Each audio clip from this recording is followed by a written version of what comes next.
It's another rough day out there, folks, from Texas up through the lower Ohio River Valley, with yet another tornado outbreak expected later this afternoon and evening. Plus, there is a high risk of flooding. I'll show you exactly where that is.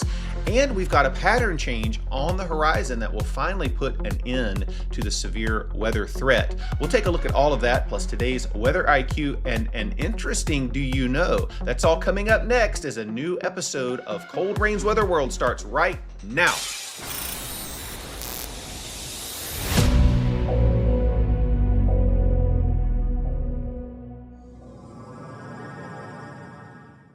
Hello again, everyone, and welcome back to another exciting edition of Cold Rain's Weather World, where we've got all the weather. This is the internet's only weather show that leaves you smarter, more confident, and with whiter teeth. Forget about whitening strips. Just put down the Halloween candy, tune into Cold Rain's Weather World, and you'll notice a difference in no time. Now, with that, I want to thank you all for being here. I really appreciate you tuning in. We take a look at the current weather, the upcoming weather, any important weather events that are ongoing, and we've got quite a few of those to get into.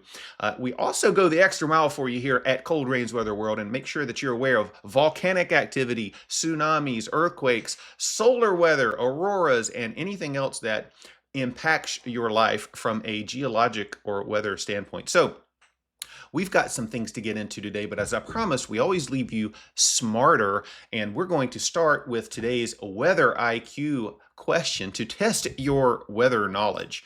So today's question is about hail, appropriately since we've got severe weather to talk about. It's often said that the sky is a particular color when hail storms occur. So, what color is a severe hailstorm cloud often described as? What color?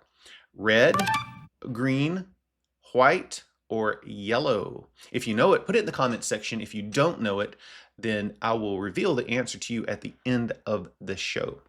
So as I said, thank you for tuning in. Happy Friday, folks. If this is your first time, then welcome in. We appreciate you stopping by to take a look at the weather with us today.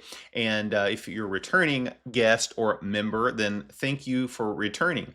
And really couldn't do the show without you. We've got almost 250 subscribers. Like to see that number get, it's funny, all these people ask for, hey, we're at 20,000 subscribers. I'd like to get up to 30,000 by the end of the month. I'd like to get to 250 by the end of the week. So if you haven't subscribed yet, go ahead and hit that subscribe button. Give us a like. Leave a comment in the comment section. I'd love to pray over anything that's going on in your life. If you need prayer, put that in the comment section. If you have a question about the show, suggestion, happy to take that under advisement as well. So thanks for tuning in.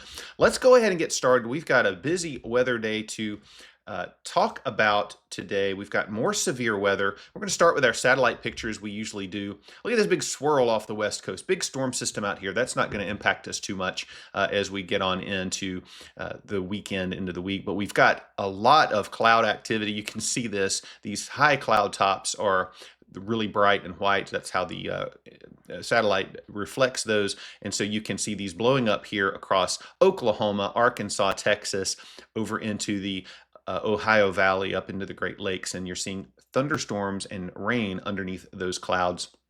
A disturbance is moving in out of Mexico, and that's kicking off what we're going to see later this afternoon here in Texas and Arkansas. Unfortunately, more tornadoes, clouds moving into the East Coast and the Northeast. If we take a look at our radar, you can see that as well. So Amarillo, Lubbock, Oklahoma City, Wichita, Springfield, all heavy rain all the way up through Kentucky into Charleston, West Virginia. So we've got thunderstorms, heavy rain, snow. We've got a flooding threat in this area up in toward Bismarck, Fargo, eastern North Dakota, South Dakota. You're seeing a mix of rain and snow. You're seeing some light snow up here in North Dakota, and again over in Wyoming and back into the Rockies, a few snow showers. So outside of our main area of precipitation here, not really a lot going on around the country.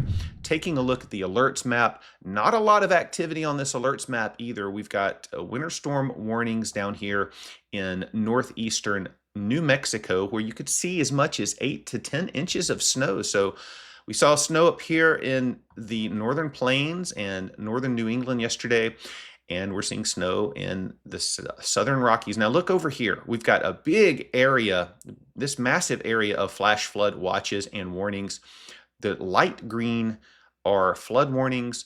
The uh, maroon colors here are all flash flood warnings. So all these counties that have this color are under flash flood warnings right now, and it's raining. So be very careful, pay attention, seek higher ground if there is a flash flood emergency that gets issued. Stay alert today. And a severe thunderstorm watch is in effect. No severe thunderstorm warnings right now, but this is in effect for Oklahoma, Arkansas, Missouri, and just one little county here in Kansas. But this is all going to change this afternoon. We're going to see lots and lots of severe reports. I'm sure the other day when we had the big tornado outbreak, we're well over 700 severe reports. Now, yesterday there were severe reports as well. So big time severe weather event unfolding across much of the central part of the country here. Now, taking a look at the high temperatures, we want to understand the temperature profile so we know where the severe weather threat is. You can see very clearly here where the frontal boundary is. It's through southern Texas up just west of Arkansas, excuse me, and then on up through north of Kentucky and up into close to New Jersey. So you can see that frontal zone very clearly here by the temperature pattern this afternoon. And taking a look here, we're looking at, hey, there's my, this is my little writing tool that's popped up here. Since it popped up, I'll just show you, I'll just draw it for you. There it is, look at that, boom. So below that front, south of that front, we're seeing 80s and 90s across much of the south. Some of these areas in here could see record high temperatures today if the clouds work out, and I'm looking out the window and the clouds are breaking up and moving out now. So record highs are possible in the south. Then we have 30s up here in the northern tier. So 30s are the norm across the north, and 40s, 50s, and very much a large area of real estate here today cool. Now you're still seeing thunderstorms on the cool side of this boundary because there's plenty of lift and elevated instability. So that's why that exists, even though the temperatures might be in the 50s. So it's kind of unusual to see thunderstorms in the 50s, but we can do that. And then 30s back here in the Rockies. So that's what's going on this afternoon. If we take a look at the severe threat, a moderate risk of tornadoes and strong winds and large hail is possible all the way back from northeast Texas into southeastern Missouri, encompassing much of Arkansas. Arkansas, I'm sorry to say you have been under the gun for days with this. You've got today and tomorrow to go, and then you'll be out of the woods. Enhanced risk is around that. Slight risk is around that. And so even in the marginal risk, don't let your guard down. You could see a severe thunderstorm or two. Tornado risk, pretty high, 15% of a tornado within 25 miles of a point. Anywhere you see in this red, the hatched area is potential for strong tornadoes, maybe EF2s. We'll probably see some EF3s today, later this afternoon.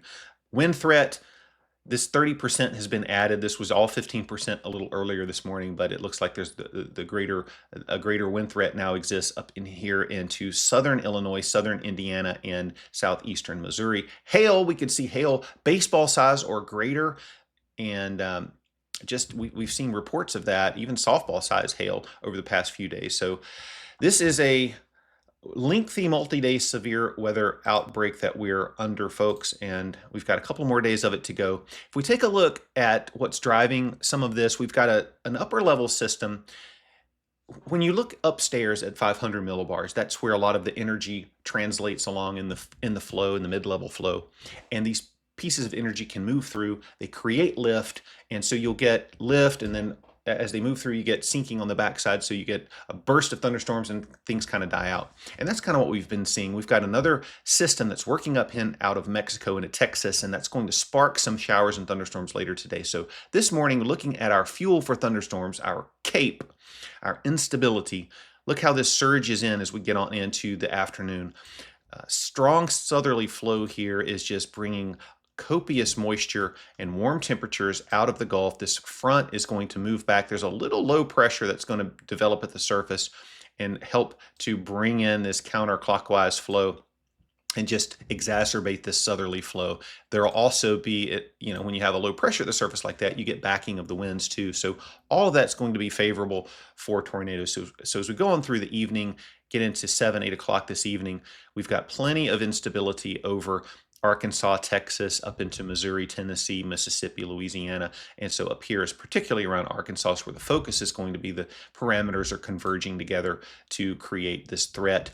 When we look at low-level winds about 5,000 feet off the deck, we are seeing a jet increasing in speed. So this low level jet increases at 50 to 55 to 60 knots. That's going to be in the 60 to 70 mile per hour range. And thunderstorms grow, they grab those winds, bring them down.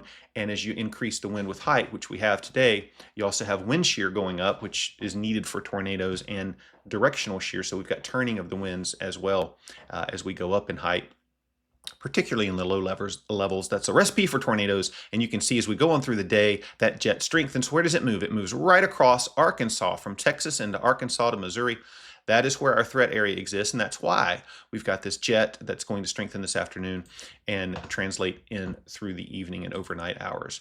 Here's our 500. Here's the 500 millibar chart, right? So this is up here about 18,000 feet, and look at this. This is the system I'm talking about. So this is a little wave. When you see these red colors up here, you get it's indicative of spin in the atmosphere, and out ahead of this, pockets of spin, you can see these lines. You see how they kind of diverge like this? They fan out. That's lift, and you get good lift when you have these short waves like this. You get good lift ahead, and then you get sinking air behind. And so watch what happens as we go through the afternoon. This is this morning. Look how this thing just kind of comes in as we go through the mid-afternoon, and we're seeing lift out ahead, overspreading Texas, and that broad area of lift. It doesn't have to be just right here in front. I mean, this is creating a situation where we've got broad lift out ahead.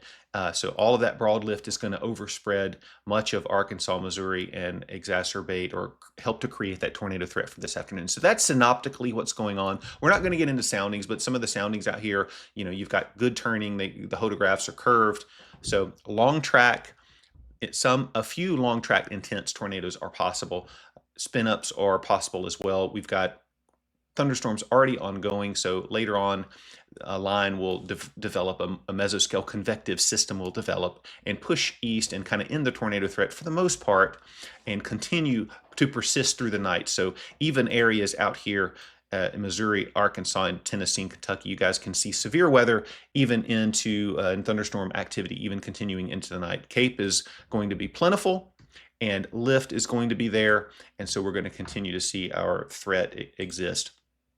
Looking at the rest of the week in terms of the threat, we've got, you're seeing here on the Storm Prediction Center has an enhanced risk. That shifts down to Louisiana, southeastern Arkansas, western Tennessee, so Memphis, and places, in here in, like Shreveport, Little Rock, over into Mississippi toward Jackson, all under the gun for the focus tomorrow. Tornado threat is really confined, the highest threat, I should say, is confined to southern Arkansas, Louisiana, where you could see a significant tornado or two there. Hail and wind are the primary threats tomorrow. So wind is a greater threat tomorrow, with gusts potentially over 70 and some storms. And then hail stones greater than 2 inches are possible as well in those same areas. But large area of slight risk. So don't let your guard down all the way up into Kentucky. Pay attention. And into the Ohio Valley up here. So there's your threat. Goes up into Kentucky. Marginal risk even exists up into Ohio and Pennsylvania. So places like Pittsburgh, pay attention. And then that threat shifts off to the east and targets Alabama and Georgia, Florida primarily. I suggested yesterday, this line was down here a little bit. It was really about right there. And I thought maybe we'd see that extend up, and it has extended a little bit. We could see it extend up a little bit farther for the slight risk. This is one of those situations, if you live in the Carolinas and really points, say, northern Georgia, back over in this area here up into Virginia, we're looking at high shear, low cape environment. We see these a lot. We've got this massive high pressure, this really strong Bermuda high, and around that high, it's just pumping in moisture and warmth as well in the mid-level. So as you go up, it's warm, it's warm, it's warm. And so that puts sort of a capping on the atmosphere to a degree. It reduces instability. And so we're seeing some of that warm air as that high retreats and goes on off to the east. We're seeing some of that air continue to remain. And so as this system moves in, our instability is not as high as it otherwise might be. And so we'll have low instability in the East Coast with the high shear. There's going to be plenty of strong winds in the atmosphere. So can't rule out severe weather, and we need to pay attention in subsequent days to see if we get into Sunday, into Monday, if we start to see this threat increase a little bit as we get into the range of some of the shorter range guidance. Okay, so that's how our severe weather threat is looking to play out. Just pay attention, Alabama to Georgia, as we get Sunday into Monday.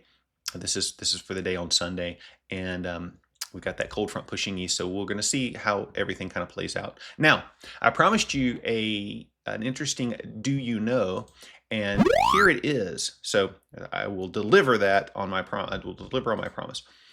Do you know that sometimes weather conditions set up such that it can rain fish and frogs? Have you ever heard of that?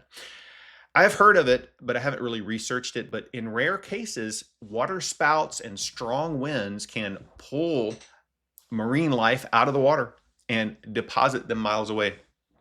So it sounds like that happened in Texarkana in 2021.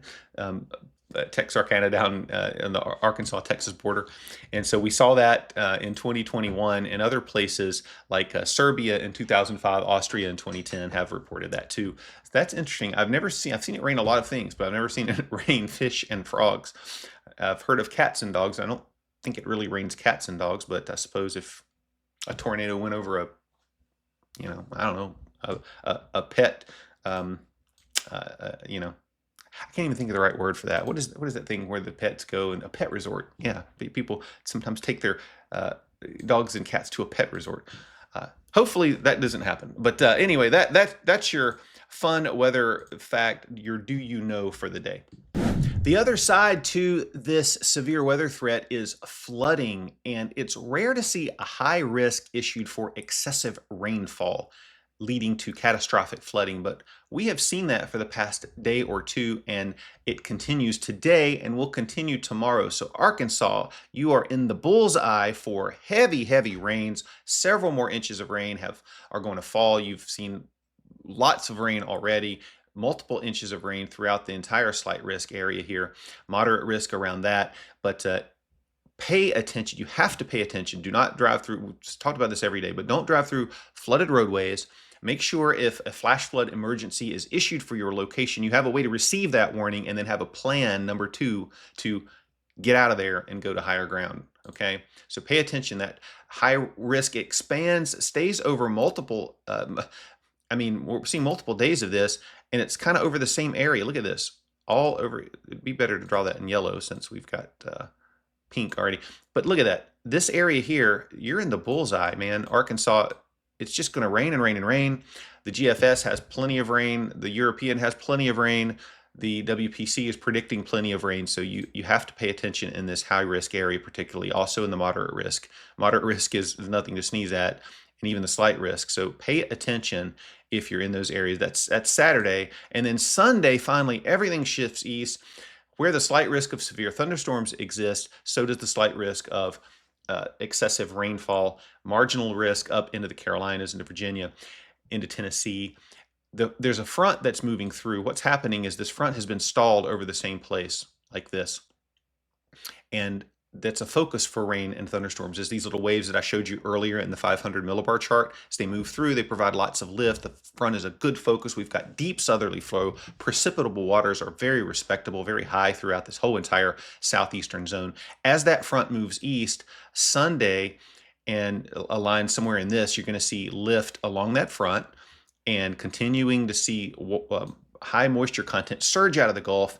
And the front is moving through slowly, so focus along that front will continue as it moves, and you'll see high rainfall amounts in these areas. We're expecting 1 to 2 inches, with locally 2 to 4 inches, in some of these areas here. So as we get through the weekend, we might see that slight risk expand north if that front continues to look slow. There's some timing differences. The European brings it in a little faster than the GFS, but even so, we've got a lot of rain to go through for the southeast, which is good for the drought. And then as we get on into Monday, there's a marginal risk here along the east coast in the Carolinas and Georgia. So pay attention out east as we get into the weekend, late weekend, looking at how everything shakes out. This is the European model. So this is starting this morning, and we're going to run this out for a couple of days. So you can see this afternoon over in Texas, Arkansas, Oklahoma, Missouri. As we get into this evening look, the model is showing line segments and supercells. Some of these supercells are going to be very strong. They're going to rotate,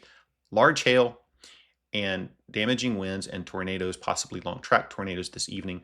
As we get through the day tomorrow and in the overnight period, look at 8 a.m., we've still got lots of convection going on here. So we're not going to see a decrease in activity overnight, and that activity is just going to continue to increase tomorrow. And then the front will push everything to the south and to the east. So as we get into Saturday, you can see the threat sort of shift east. Sunday morning, it's still lightning, thundering, raining hard over the south. And you can see kind of where everything is here out of the Gulf all the way up into West Virginia. That's where the frontal zone is. That's slowly pushing east. Sunday morning, the GFS lags this by a little bit. Sunday afternoon, we're finally starting to make some progress into the southeast. Big line of storms moving across the mountains Sunday evening, and then into Monday into the Piedmont sections of the Carolinas, Virginia, Georgia.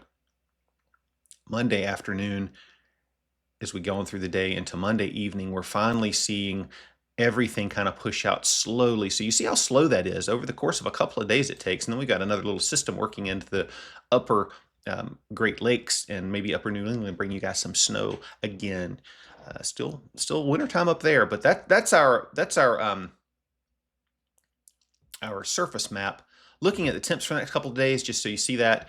Very, very warm, continued on Saturday, so getting us through our weekend. If you got outdoor plans on Saturday, for much of the eastern part of the southeast, it's going to be really hot and muggy, and but mostly cloud-free, especially in the afternoon.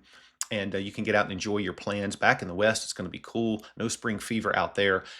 Looking at Sunday, that warm sector starting to get pinched off. So much of the day in the eastern Carolinas down into Florida, going to be nice weather, just hot. Could set some records in these areas over the next couple of days. Cold front, you can see the cold air working in behind, 30s and 40s, 50s. Starting to warm up a little bit out west now. We're getting to the 60s up here in Seattle or Portland. You guys are still in the 50s, but western parts of those states are in the 60s, 50s and 60s up in the plains, and 30s lurking just north of the border. So it's going to be chilly in the east coast. We're going to start to warm up out west. And looking at our jet stream patterns, so we can take a look at the long range here. Big dip in the jet today. This is bringing all kinds of southerly winds out ahead of that unstable air, setting the stage for a severe weather outbreak today. As we put this on into motion, we get into tomorrow afternoon into tomorrow evening. That jet still oriented back to our west, south to north through the Mississippi River Valley. Look at this split in the jet out here in the west. You've got this big ridge out west, big trough out west too. So you've got a split flow out here. And that all kind of comes back together in the east, and you can see that the strong colors reflected there up in southeastern Canada. Moving this on forward, we're finally seeing that front push through. Kind of see where that front is along the higher colors in the jet stream. Big ridge out west, that's just kind of sitting there. Trough coming down in the east. It's going to cool us out as we get into Wednesday. Even some frost concerns for parts of the southeast on Wednesday morning. Ridging out west, and we sort of see a zonal flow take shape. And once that happens, we'll start to moderate across the country. But in the meantime, we're going to be warm out west, cooler in the east as we get into the work week and advance through the work week. And then maybe moderating as we get on into mid-April with additional storm chances coming back into the picture.